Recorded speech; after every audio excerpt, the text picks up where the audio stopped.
Hey guys, Tommy Carrigan with Tommy Untamed. We've got a great show coming up. Thank you for watching.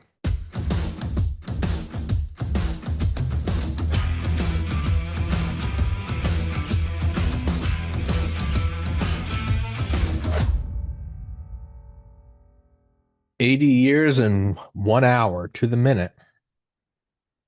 80 years and an hour and 2 minutes ago. First A bomb was dropped on Hiroshima. 8:40, I think 8:46 a.m. August 6th, 1945. Right? That's 80. Well, August 6th, 2025, 9:49 a.m. Eastern time. I probably would chug this if I wasn't burping so much right now. Podcast is sponsored by International Gladiator Beverage 242 Energy Cola. It tastes like the OG Rockstar, and it is fantastic. It's twist off. It is carbonated. I'm not a huge fan of carbonation. I probably shouldn't say that about the thing that sponsors me, but they didn't invent carbonation. That's not a judgment on them.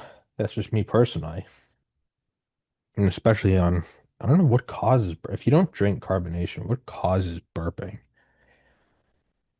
I don't know, and it's probably not terribly important. I woke up I slept fine. I got like 10 hours of sleep. I don't, or nine or whatever. I went to the gym, but whatever. Taking a long weekend. Tomorrow's my birthday. Happy birthday to me. You guys all have to join the locals for $1,000 each. Give me 50 million a month. I have to sneeze. Yeah. Well, anyway, like I said, I'm gonna try do I have to sneeze? Come on.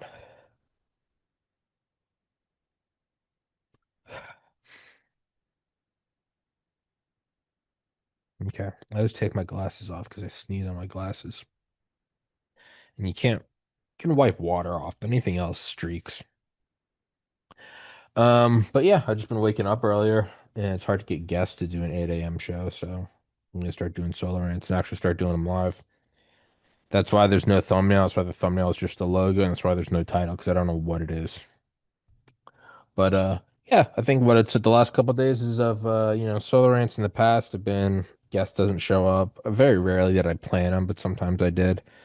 Um, but I really only would ever do them if I had like an idea that was percolating around. But I think it would be kind of an interesting challenge, and it might not be the best product. So I'm not even gonna try to pitch you as like these are worth watching. But I think it would be kind of interesting to do what I'm doing right now, which is I don't have anything to talk about. And can I fill 45 minutes to an hour just going? And I really don't know if I can, because I'm about 2 minutes in right now, and I already don't know what to say. So I don't know. I guess I'll just start with I don't know, kind of a dream I had. I had a dream I was looking out and like the Milky Way was taking up the entire sky.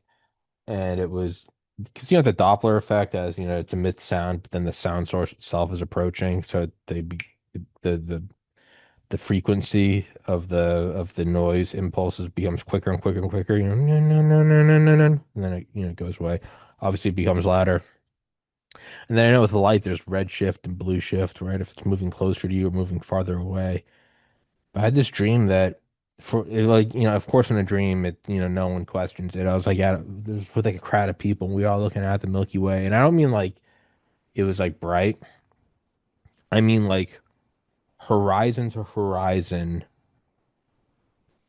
like left to right, up and like almost as high up as you could. It was almost the entire field of view. And it was so insanely like even as a dream, it was just bewildering. And whatever the explanation was in the dream, like, oh, this happens once every, even though it's not. And here's the thing: is you could see the whole Milky Way, so clearly it wasn't the Milky Way because we're in the Milky Way. It wasn't like a band; it was actually like a top-down view of a spiral galaxy. Whatever. But I don't know. It's kind of cool because in the dream, you're looking at this thing, a billion light years away, and then it starts to noticeably speed up and then zip across the horizon. And in the dream, it was explained that it was It was like the Doppler effect, but with light. So it was actually moving, but because it had been, a billion years ago and it's moving closer to some shit, it just zipped by. It was just a cool dream. There's kind of nothing else to go from that, you know? And so maybe this is a reason why, maybe solar rants aren't the best idea to randomly do. I need to turn the air conditioner back on. Um, but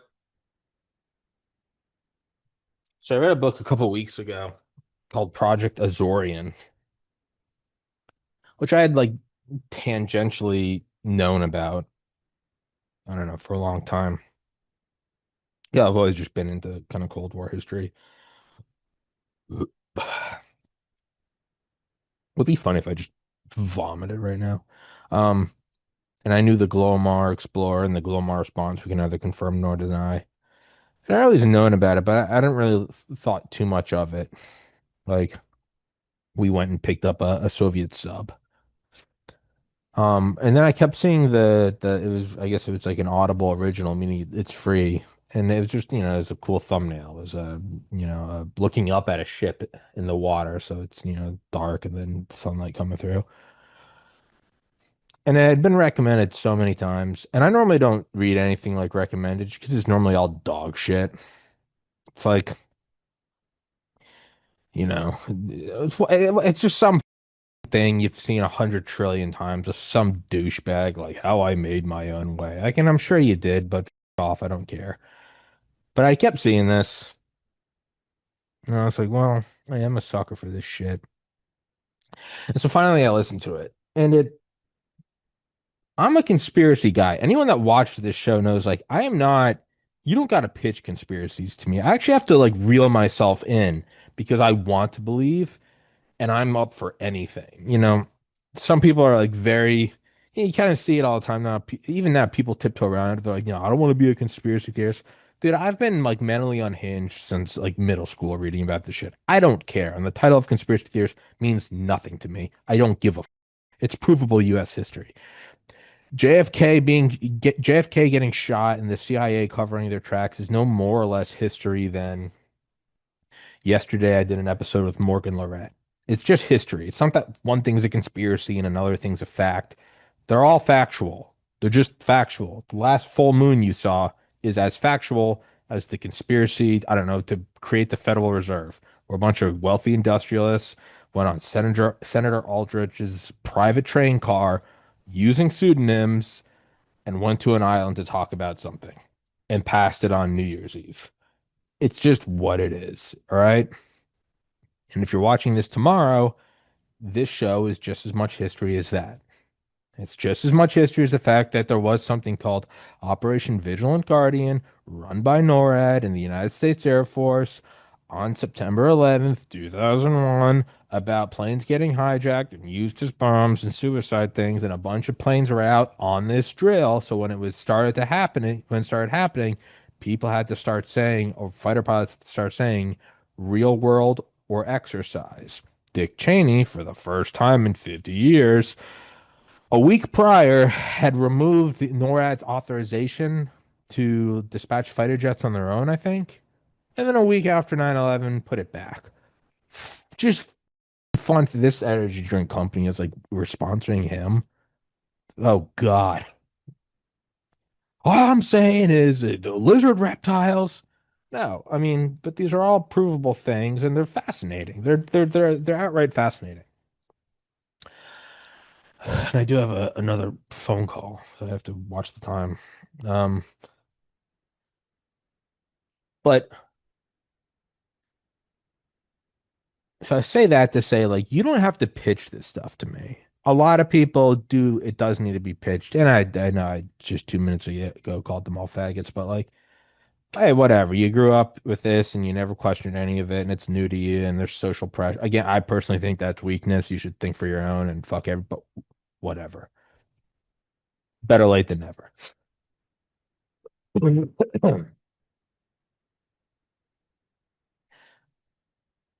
So I'm not someone that needs to be like pitched this shit. That being said, Project Azorian was so mind-boggling.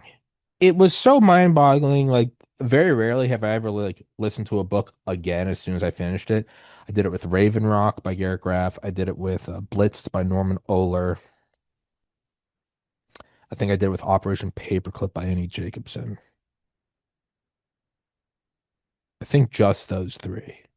Maybe Dark Sun by Richard Rhodes. I didn't re-listen to this book. I did something I've never done. I immediately went and found another book and started it. And the second book is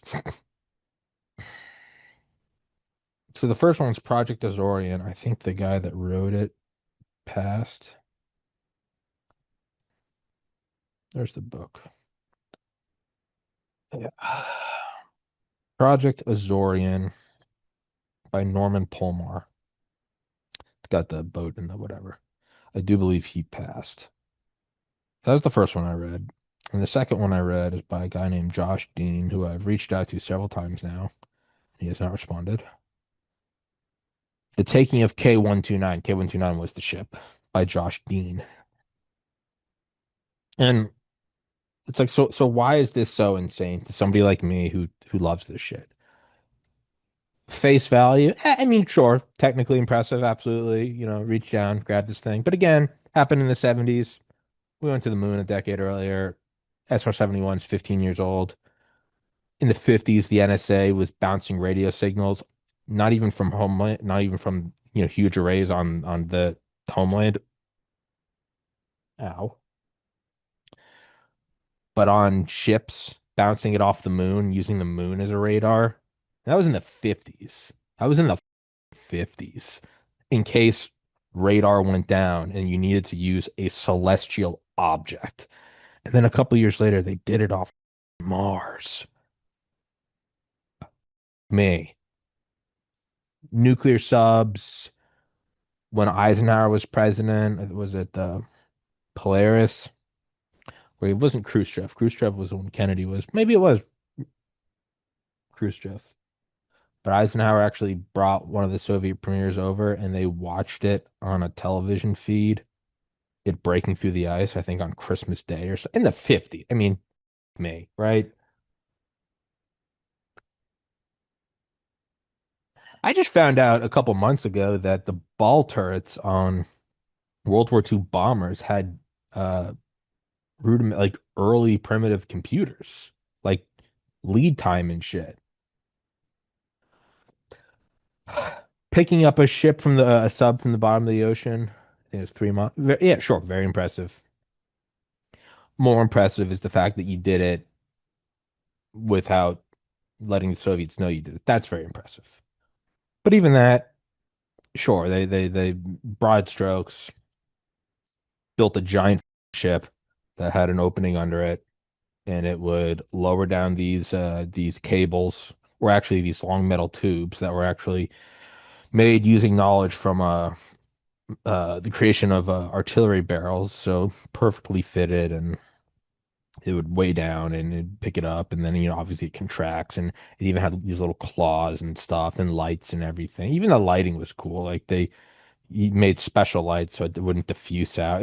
All this cool stuff. But again, just being like very harsh critic of it, not like not incredible, like very impressive, but not like incredible. I only say that because things that had already happened before it, which were far more technologically incredible. Putting a man on the moon, putting a man in orbit, SR-71 Blackbird, bouncing radio signals off the moon. We had already the thermonuclear bomb, rocketry, all insanely impressive. So this, not again, it's very impressive, but not like, oh my God, It doesn't have that same gut punch when you're reading about the SR-71, like what it was doing, before your parents were born.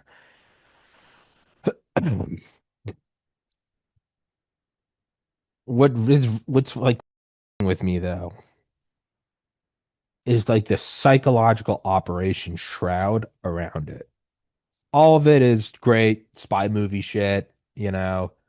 It's being built, I think, out like in like LA Harbor or whatever, or LA Port, whatever the port of LA is.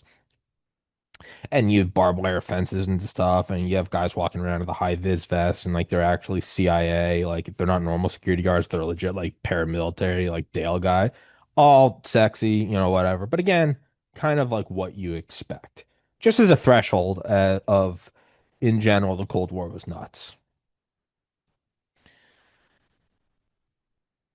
The actual sub is far more impressive. The fact that we have nuclear powered subs with ballistic missiles with thermonuclear warheads on, like that's way more impressive than like picking it up, right?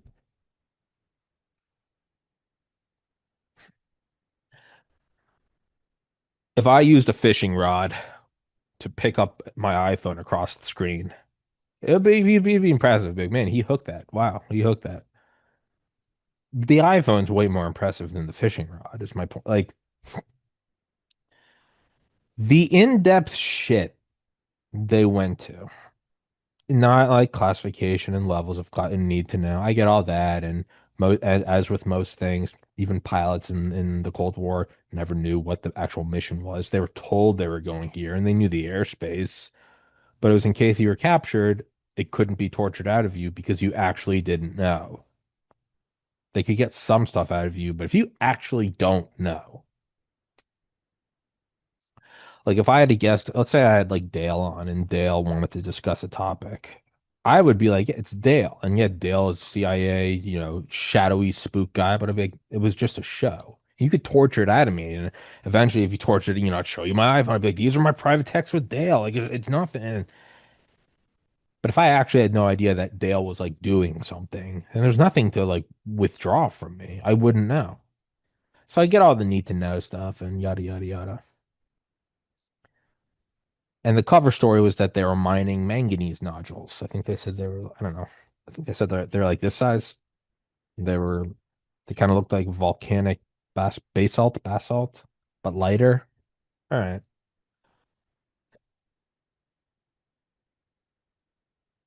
But like how far they went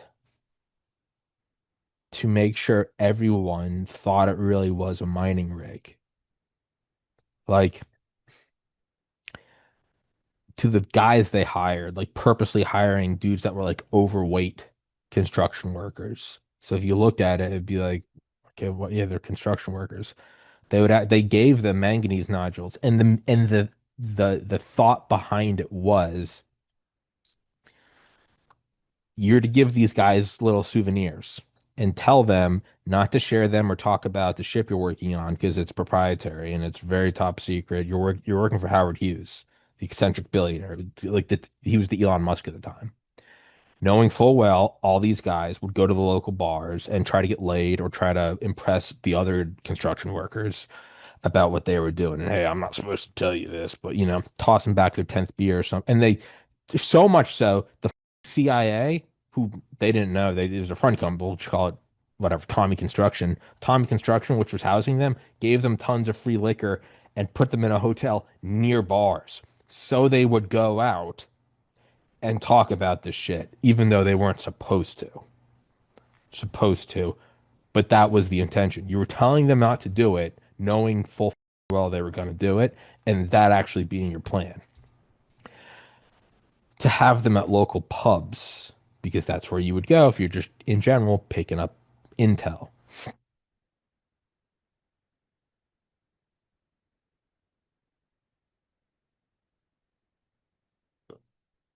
The top engineers were all like CIA guys, but actual engineers so they could ask questions. But even the other engineers didn't know it. So you'd have five engineers in a room. So God forbid there was a Soviet mole somewhere. They'd be sitting in there and just say Yuri is sitting in on his 50th Glomar Explorer meeting because they did. The Soviets actually, to their credit, the Soviet intelligence was wild. They sent a container ship, which to just, whatever, trade copper. And we're very adamant about being four slips away from the Glomar Explorer construction. Like they were fire.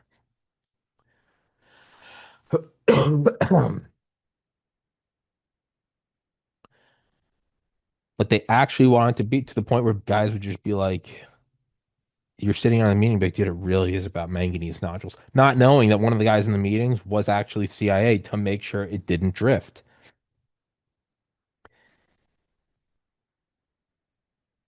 Even little things like esoteric shit that you and I wouldn't think twice about, but esoteric shit about, you know, why does this? And the whole thing was it's deep sea mining, seafloor mining, first of its kind, and they wrapped it up with proprietary information. This is a private company. We're really trying to, make some cheddar here, knowing that there would be like corporate espionage. So it even had to look real to other domestic U.S. corporations who were trying to find out what was in it.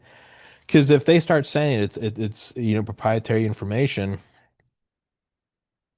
it actually has to look like there's proprietary information because you don't know who's in those U.S. corporations. You don't know what Soviet mole's in there. So if there's a Soviet mole in there and they're like, yeah, we're trying to find out what they're doing with the manganese knowledge, because there's probably interest in that too. Let's say they weren't doing, let's say they didn't suspect something shadowy and they really did believe it was manganese nodules. Well, the Soviets would want to know that too. They don't have private corporations, so they don't have the same innovation. I would imagine that's a huge trade secret, no different than China.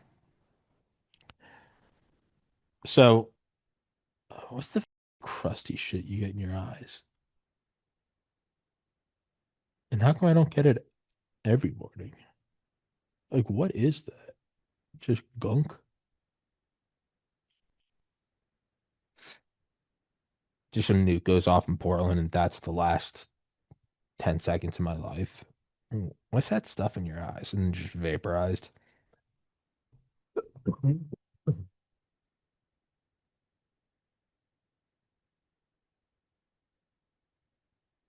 Um, so they actually want it to look like a realistic thing. So when other corporations would start prying, they'd be like, "Oh, they really, man, these," because other corporations didn't have some. Is this a CIA thing? They're just looking at it like it's Howard Hughes. I think he's the first U.S. billionaire. I mean, adjusted for inflation, it was Rockefeller and Carnegie, but the actual first $1 billion, the one and nine zeros, was Howard Hughes. Yeah, you probably want to find out what's going on there. And they saw that they were getting like the top geologists and the top engineers, and they had to make it look like a real thing by paying them top dollar. But being like, no, bro, we want you here. We want you at Apple. We want you at Tesla, whatever. All the while, the actual engineers thought that they were doing deep sea mining and that like the chunks they had to pick up, maybe it would look like this, maybe. So the entire thing was just like these mirrors of having your own people legitimately think it was this, but it wasn't. And I mean, even the divers, like the divers they had, it was like when they were all applying for the job, like the person looking at the applications, like all their names are Bob Smith, and it was because they're all Navy SEALs. But a normal like mining rig would only have two seals on it, and they had to hide the fact that they had 16. So you had all these like square jawed, jacked guys who acted military would walk around with their shirts tucked in, opening the doors for their superiors. To the CIA guy had to pull them aside and was like, "No, no more opening doors for your seniors. Stop standing up straight. Like, stop shaving. Untuck your shirt. Slouch your shoulders." And like, don't do things. Don't like. I think they told him they were like, stop picking up cigarettes and throwing them away, which I guess is just like the discipline nailed into you. And it's obviously this isn't like how every CIA operation is. I get it. It's is the juice worth the squeeze? What they wanted was the US the nuclear submarine, and what they wanted even more. Even so, and here's the crazy thing is like so within the guys that knew it was CIA and knew it wasn't for manganese nodules, that was the inner circle. There was an even more inner circle of we don't even really care about the submarine. We want the warheads from the ICBM or the SLBM. So even the CIA guys who thought they were in the know weren't totally in the know.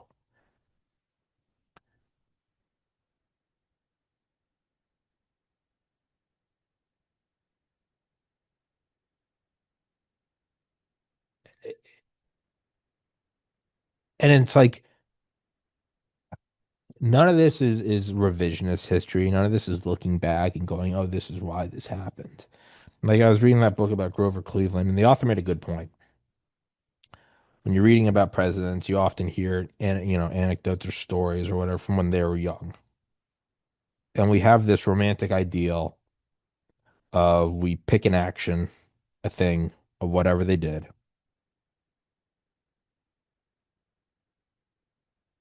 Might be construction guys. I think they're using my balcony. I don't know. They were here yesterday. It's the Glomar Explorer. That'd be so cool if like I was doing this episode and the guys that were using my balcony, who I think are just like Mexican laborers, were actually like CIA. I would be so happy. What was I saying? Juice worth the squeeze. Yeah, yeah, yeah. So we have this the author of the Grover Cleveland, but I don't cannot remember his name, but the book is called Man of Iron. He goes, we have this thing where we look back, and it was like uh we we we retroactively project presidential qualities on them. We go, he was always meant to be that. And the story about Grover Cleveland, it's like he was, I don't know, an intern or whatever. He was like an intern at like some law firm. And he was so forgettable and such a disposable young asset. I mean, like, 18 or something, that when all the lawyers left for what is it? A, a liquid lunch, we just go get up. And I guess they got so up that they just, it's just a bunch of just high rolling like Wall Street dudes. And they just got so up, they just decided to call it and they went home. It was like a Tuesday. And because he's so forgettable, he was actually locked in the office. And so he stayed working all night and he told himself that's the last time I'll be forgotten.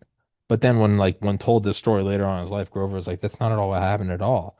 I was so upset I was locked in there and I just like when I just took a nap on the floor or something. But he's like, we have this thing where we look back and we go, yeah, that was a president. And it's not always the case. It doesn't mean that they're not presidential. By definition, they are. But it's not always you look back and you go, yeah, that was that guy. I don't think you go back and look at 5-year-old Dale and be like, that was Delta Force Dale. Dale is in Delta Force by 23. So probably at like, 18, you could probably see some facets in Dale where you're like, yeah, that guy's insane in the best possible way. So it's easy to look back at CIA operations. And again, somebody like me who's just a total fanboy, oh, give him 15 minutes. All right, we'll go faster. Just a faggot like me who's a total fanboy, I look back at it and it's very easy to go, this was all planned. The crazy thing about this is this was all planned. It's in the documents, it's in the cables, it's in the encryption of going, this is what we're doing. This is why we're hiring these people. We're hiring this engineer because we know for a fact he's a womanizer who gets coked the up and then spills his guts. He's had problems with these other, DuPont corporations before. That's why we're hiring him because we want this who's probably surveilled by somebody because he's a titan in the industry. We want him spilling the secrets about how this is about manganese nodules. And the fact that that was all planned intentionally, intentionally bringing them in and saying this is what this is for. And then even more like esoteric shit about stuff that like you and I may not pick up on, but like I don't know, the size of the generator or the number of the generators for whatever that's opening the doors to the boat and the chain goes down and whatever. Shit to me that is all like it's all industrial metal smokestacks. Like, but even with that, they brought on these engineers and they were like, what? Is the people that actually like were in the know? It's like the meme of like you know, mom being like, "Are you you need this computer for school, for eighth grade?" And it's got like 3 graphics cards, water cooled, in like a $10,000 CPU. You're like, yeah, it's Microsoft Word requires, and it's clearly for gaming. If you know anything about gaming, you'd be like, that's bullshit. So there's the same equivalent for even when engineers would come on and like service these things, they weren't given the full picture because I think the first guy came on and was like, Why do you have like 16 generators? What in God's name are you doing? And like they got rid of that guy, and we're like, oh, you're right. And they ended up getting like a CIA guy, I think, from Honeywell, and like brought him in, read him in, gave him a false identification. And like I'm not making this up. Like picked him up from the airport, put him in a car, took him someplace where the car goes in a garage, and the garage so you can't even see him get out. Literally give him a wig, different clothes, like glasses, and a new ID. Bring him out, make sure he's not seen at all. And then when he is in the building, just like the normal like business park, just like a 3-story, just kind of corporate, you know, concrete and glass cutout. They bring him in, and his two assistants are actual CIA armed guards, and they make sure that he always goes by his fake name and shit. He doesn't take phone calls from anyone. And this is just an engineer to work on like the turbines. And he's not allowed to, this is the thing that got me. He's not allowed to stand near, oh, I'm sorry. And then when they take him to work every day, Monday through Friday, for months on end, they do evasive maneuvers, doubling back, making sure they're not followed. And this is just an engineer. And when he's in the buildings, he's not allowed to stand near windows. So there's no identification of him, making him, if anyone did know this guy existed, he would become a huge target. They'd go, we got to find out who that guy is. And so once you finally did, you'd be like, oh, this is so and so. If let's just say the Soviets were watching, and then so the guy they find out he doesn't even actually exist. It like the layers of shit for one dude who it wasn't even that he had some esoteric knowledge about cold fusion. No, it was just so that if anyone ever got to this dude, he wouldn't spill the beans about why there was 16 turbines instead of two. And it all I can think about when reading this book is like I have to revise like my own history of reading about the Cold War and conspiracies and stuff, and how I have unwittingly like gate kept people and been like, well, that's just schizophrenia. Like the Cold War is crazy, but dude, you're just making shit up. They don't go into that level of detail. The CIA is crazy, the NSA is crazy, and then like a douchebag, I would label the SR-71, the Polaris, bouncing radio signals off the moon. But they don't go that far. They don't make sure the secretary, uses this lipstick as a code for. No, I'm reading this, and they did all of that in spades, in excess. Like,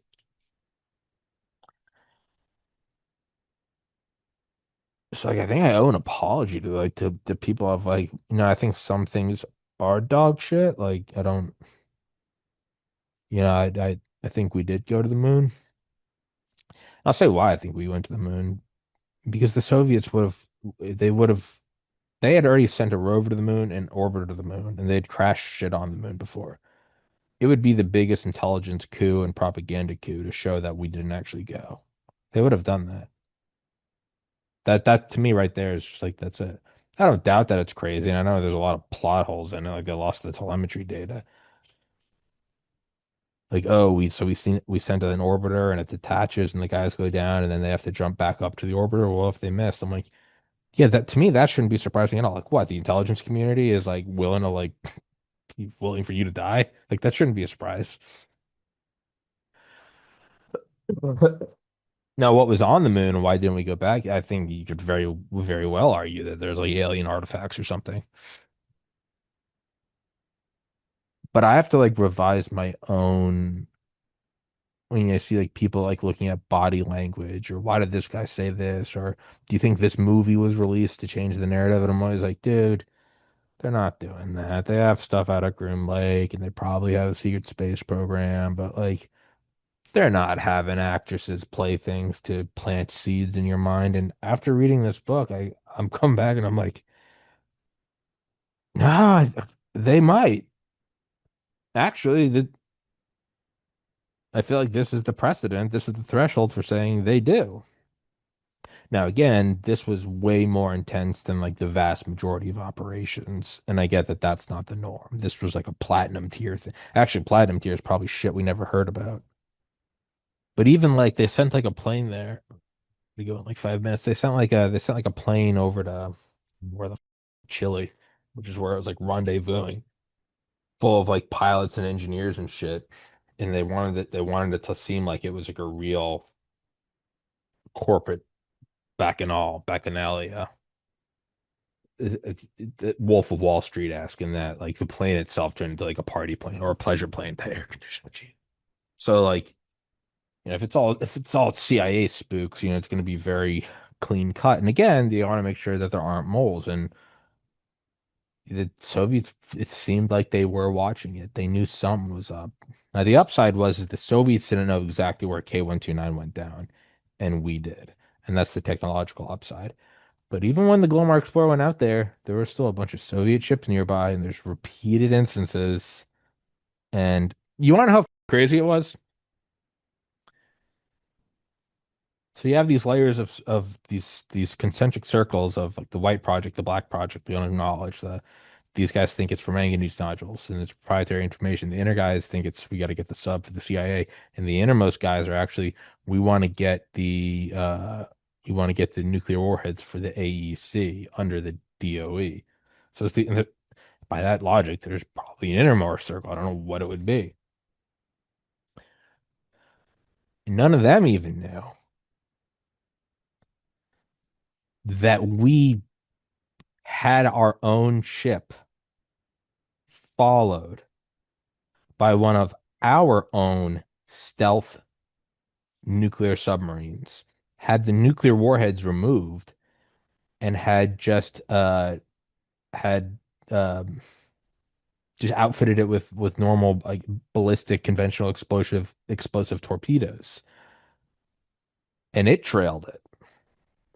So that if it was ever boarded by the Soviets, and they had all these contingency plans to make sure it wasn't boarded by the Soviets, they went through, like uh, public official back channels about stop harassing our mining ship. They'd even, the deck was covered with like crates and shit, so no Soviet helicopter could land on it. And the Soviets tried. They brought a ship near and put a bunch of helicopters around it. We had a stealth attack sub that our people didn't know about, not to defend it, but to sink it if it was boarded and kill everyone on board, all the CIA guys too. And they had a second attack sub in the dock, ready with all of its backup pieces in case for whatever reason the primary one couldn't go. We took two nuclear subs and had them ready to take down our own ship. Like, melt your head. And then the foresight in that when they did, fuck it, they gotta go. The foresight for when they did bring it up and part of it broke off and they withdrew all the bodies, they actually gave them a proper burial with everyone on board and videotaped it playing the US anthem and then the Soviet anthem, or maybe vice versa, so that decades down the road, when it was eventually declassified or somebody talked, they could back up that they did the right thing. I mean, I'm just in love. And I always say this, the problem with the military industrial intelligence complex is that it's just so cool.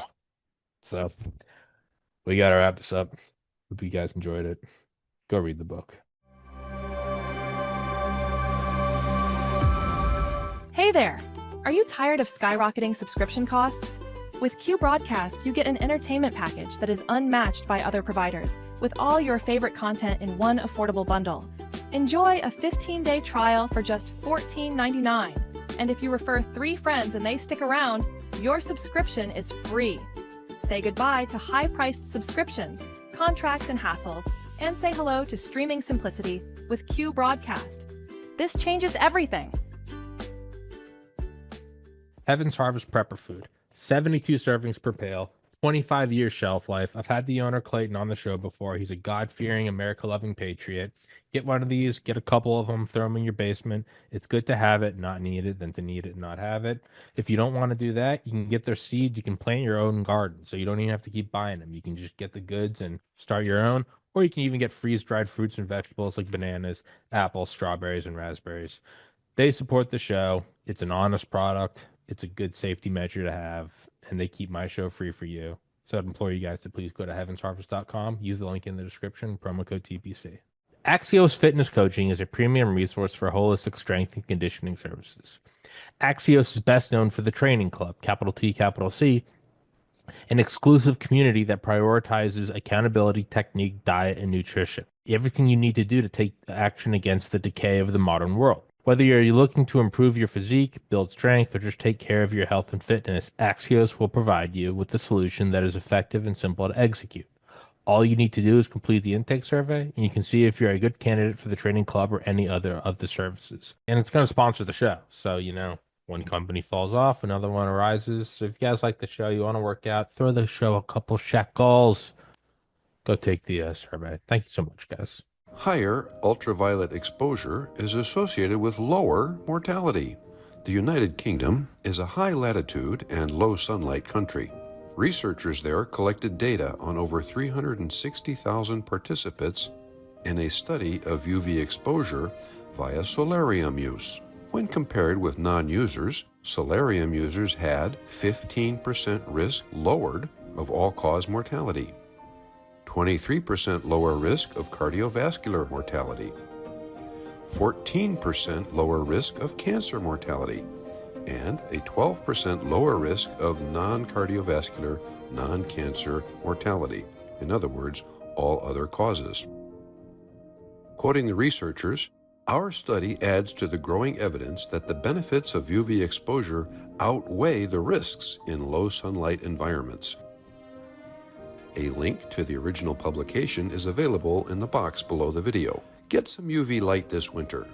Immerse yourself in the tranquility of the blue. Visit a Blue Room soon. www.blueroom.com